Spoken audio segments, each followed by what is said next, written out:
ఈ చల్లని క్లైమేట్ లో వేడిగా గోబీ 65 చేసుకుని తింటే సూపర్ టేస్టీగా ఉంటుంది కదా. చాలా ఈజీగా ప్రిపేర్ చేసుకోవచ్చండి. ఒక కాలీఫ్లవర్ తీసుకొని చిన్న చిన్న ముక్కలుగా కట్ చేసుకోండి.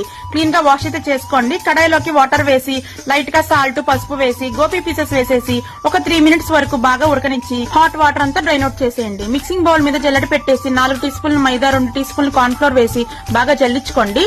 1 టీ స్పూన్ ఉప్పు, 1 టీ స్పూన్ కారము, 1 టీ స్పూన్ ధనియాల పొడి, 1 teaspoon garam masala powder, చిటికెడు వంట సోడా, అలాగే ఫుడ్ కలర్ వేసి బాగా మిక్స్ చేసుకోండి. ఇప్పుడు ఇందులోకి 1 టీ స్పూన్ వరకు అల్లం వెల్లుల్లి పేస్ట్ వేసుకోండి.